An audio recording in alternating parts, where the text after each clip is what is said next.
নমস্কার। আজকে বিভিন্ন এলাকায় আমি রক্তদান শিবির করার জন্য অনেক ক্লাব প্রতিষ্ঠানে যোগাযোগ করলাম।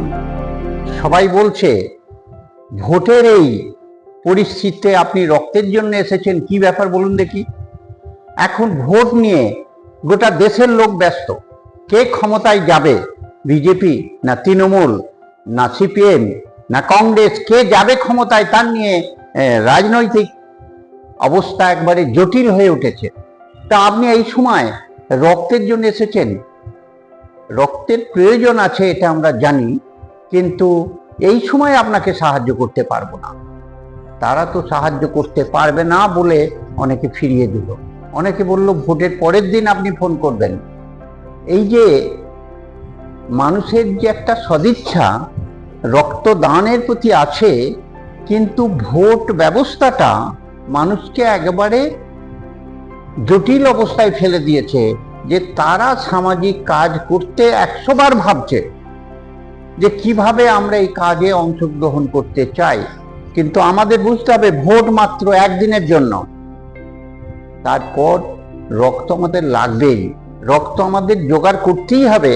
রক্ত জোগাড় না করলে থ্যালাসেমিয়া রোগীদের বাঁচানো প্রকৃত অর্থে যাবে না। সেই কারণে যারা রক্তের সংকটে ভুগছে, শুধু থ্যালাসেমিয়া কেন, হেমোফিলিয়া আছে, ব্লাড ক্যান্সার আছে, আরও রক্তের প্রয়োজন হয়। অনেক মানুষ আছে যারা সেই সমস্ত রোগে ভুগছে। সেই জায়গা থেকে তাদের জীবনটুকু রক্ষা করার জন্য একটা সামাজিক দায়বদ্ধতা আমাদের মধ্যে থাকতে হবে, যাতে করে আমরা সত্যি করে ওই পিছিয়ে পড়া মানুষদের আমরা সামনে নিয়ে আসতে পারি। তাহলে রক্তদান করতে হবে।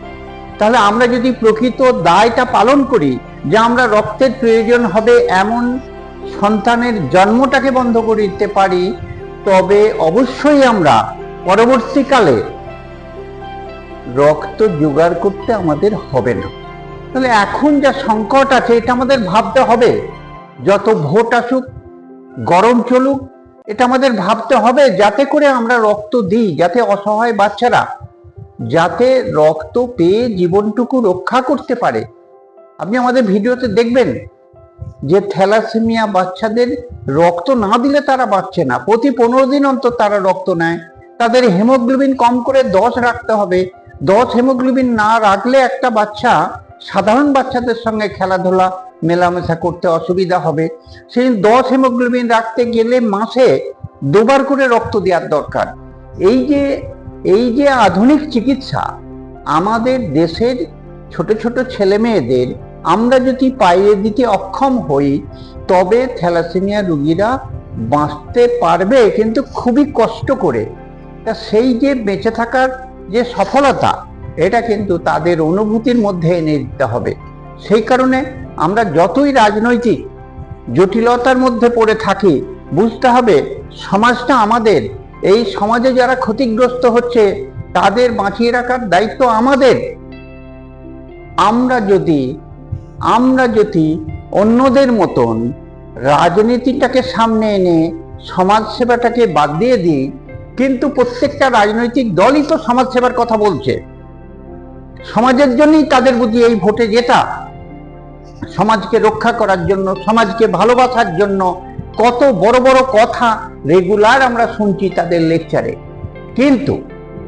কিন্তু সমাজে সবচেয়ে বিপদে পড়েছে এমন মানুষ, তাদের পাশে দাঁড়ানোর সময় আমাদের বের করতে পারছি না। এটা অনুরোধ করব প্রত্যেকটা মানুষকে, রাজনৈতিক অরাজনৈতিক সব মানুষকে আমরা অনুরোধ করব যে অন্ততপক্ষে অসহায় বাচ্চাদের পাশে একটু দাঁড়ানোর জন্য সময় বার করুন। একটু সময় বার করুন, যাতে করে অসহায় বাচ্চাদের রক্ষা করার জন্য আপনার এই মূল্যবান সময়টুকু একদম চিরদিনের জন্য স্মরণীয় হয়ে থাকবে। নমস্কার।